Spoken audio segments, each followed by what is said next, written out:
So imagine you're in the middle of a war, and your only hope is a pigeon. Yeah, a pigeon. And she actually saves you and your battalion of 200 soldiers. This is the story of Cher, the pigeon who did it all by itself. Now, this all goes down during World War I. It's October 1918, the final stretch of World War I. We're in France, deep inside the Argonne forest. Picture thick trees, muddy trenches, soldiers soaked in rain and fear.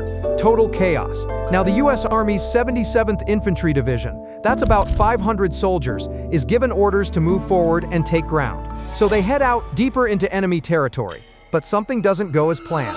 They push forward a little too far. The backup they were supposed to have, it never arrives. And the lines of communication, the ones they were using to stay connected with headquarters, suddenly go silent. They're surrounded, trapped between enemy lines. No one knows where they are. They have no food, no clean water. And then just when things couldn't get worse, it does. Their own army, not realizing where they are, starts firing artillery on them. Now they're being attacked from both sides by the enemy and their own people. The American artillery, thinking they're hitting enemy positions, is accidentally targeting their own troops. And the soldiers on the ground, they can't stop it. They can't even get a message out. Now the man in charge, Major Charles Whittlesey, is watching the situation spiral out of control. His men are getting injured or killed by the hour. German forces are closing in. Snipers are hidden throughout the forest, and above them, their own artillery is still firing. Major Whittlesey tries everything. He sends out messengers on foot, but they never make it.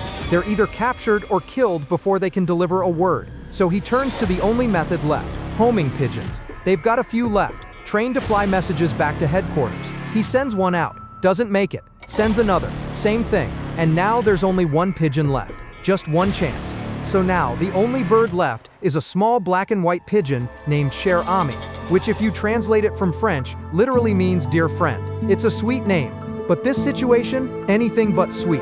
At this point, Major Whittlesey knows this is their last shot, so he sits down and writes one final message. Not a long one, just a few desperate lines begging for the artillery to stop. The message says we are along the road parallel to 276.4. Our artillery is dropping a barrage directly on us. For heaven's sake, stop it. It's simple, direct, and urgent.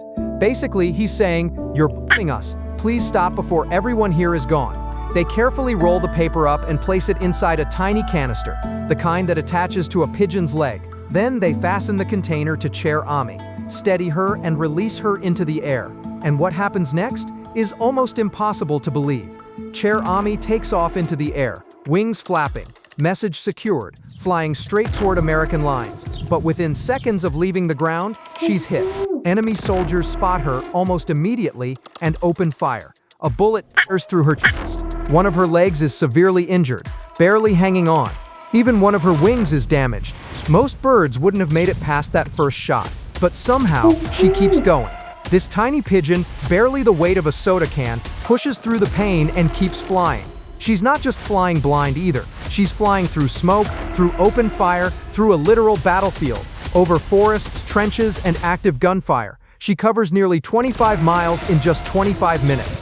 She's injured, bleeding, and barely able to stay in the air. But against all odds, she makes it.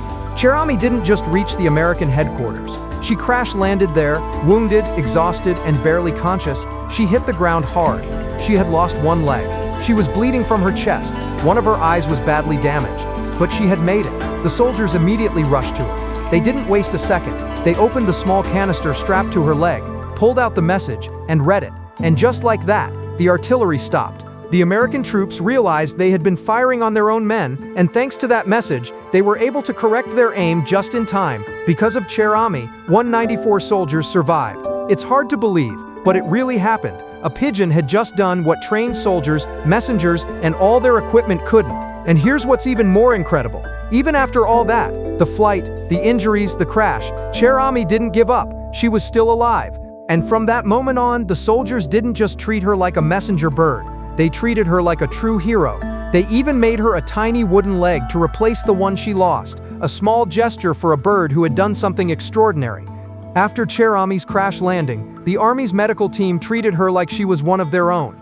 They didn't see just a bird, they saw a hero. Medics carefully stitched up her chest wound. They cleaned and dressed her injuries. They even crafted a small wooden leg to replace the one she lost during the flight. and soon, word began to spread. The story of this tiny pigeon who flew through enemy fire to save nearly 200 soldiers, it caught everyone's attention. The US Army recognized what she had done, and they didn't take it lightly. Cher was officially honored. She was awarded the Croix de Guerre, a French military medal given for exceptional bravery under fire. It was the same honor given to soldiers who had risked their lives in combat. After the war, Cher was brought back to the United States, not as cargo, but as a war hero. People lined up to see her. She was featured in newspapers across the country. Her name appeared in official military records and eventually in school textbooks. She had become more than just a pigeon. She was a symbol of courage, loyalty, and sacrifice. Now think about this for a second. You're a soldier in World War I, risking everything, and the pigeon flying next to you?